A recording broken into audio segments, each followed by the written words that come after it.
never been in so much anguish about having to do something that like I'm popping blood vessels in my face. Yes, You know, right. like No. And the truth. and the disciples are over there asleep. You know, just like, whatever. Do you understand what's I happening? mean, and if you think about it, that's exactly what it is. And Jesus is like, hey, what? Yeah. Do y'all know what's about to happen? No, they didn't catch it. They were here at the meal, and they're like, okay, I mean, it's midnight, so, you know, like, can we go to sleep now? Yeah. But no, I think that piece of that garden is to show us is like, but he still chose to say, if it means getting it for someone else, I'll do it. And that's how he was without sin, is he did not miss the mark that God intended. And that's how he's made that way and paved. I mean, and that's what we're supposed to be celebrating. Like, you know, I mean, the communion, the love feast, it's a celebration to say, look, we all have a seat at the table now. Right. You know, there's a song that I love, and in the phrase it says, you prepared a feast and saved me a seat. You know, and like, how many things do we go to that we're like, hey, save me a seat. Right. You know, I want to be by you. I don't want to be with you. And it's like Jesus went to the table and was like, I got all your seats. Right. Like I rented out the whole place. You know, like. Yes. And then, then he tells the story of the wedding banquet, and he's like, and then I rented out the whole place and invited you to come, and you're like, I got to do laundry. You know, and it's like that's, but that was my Canadian time. But. But you know, it's this interesting thing that is portrayed and depicted and symbolized, and it's the analogy that's why we have to use the actual meal, because it's supposed to take the time, and we're supposed to get to know, and we're supposed to grow. And you know, when you look at the early church, for 1,500 years they did it this way. For 1,500 years. So who are we to say we got a better way? I don't know. I look at what was happening 1,500 years ago in the church, all the way back at the beginning. I look at us now and say, there's a big difference. I think they were doing it better. What were they doing different? They were centered around this idea of, we are going to be the hands and feet of Christ and the body of Christ. We're going to actualize him. We're going to bring him. We're going to remember by bringing him to mind and acting on his behalf. How are we going to do that? We're going to sit together and have a meal like he did. Yeah. Spend time with one another like he did. Yep. And in that, we're going to take care of one another like he did. Yep. And then that will drive us out into the world to share the gospel like he did. You know, to be with him, to be like him, and then to be him to someone else. That's why I love that song so much that we sing once in a while, that talks about, oh my soul, remember who you're talking to, remember who he is. So, because I don't think we do, essentially. It's why we're doing the times of prayer, by the way. Doing the times of prayer to remember who this really is. Yeah.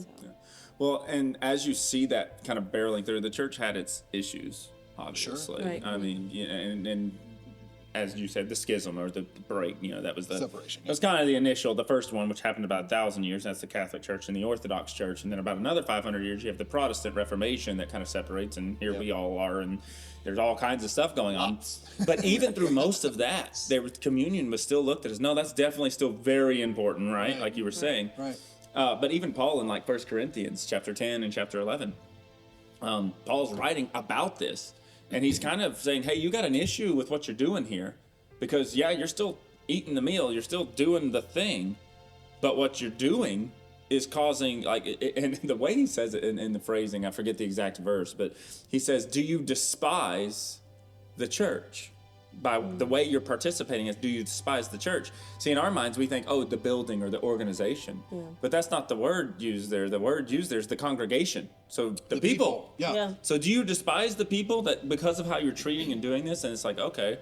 So the church had some issues that had to be resolved. And the issues, he didn't write and describe and talk to them about all their immorality issues. Well, granted, those were problems. They needed to be fixed. He said, the more important thing, first off, is that you get this thing right. Do you get this koinonia right with each other? You get this right. Because from that, all the rest of that stuff will be addressed. Right. And the issue they were having was basically people treating this meal as exactly what we would think on a Friday night. We're just going to get together and hang out and, crack open a bottle of wine or whatever and just chill. Right. And then, someone else is going to come later, and then they show up and it's like, well, there's no food left or anything, and it's like, oh, well, like, and you don't care about the other people, because that's what was kind of happening in that time. Was actually in the kind of Greco-Roman world at that time period.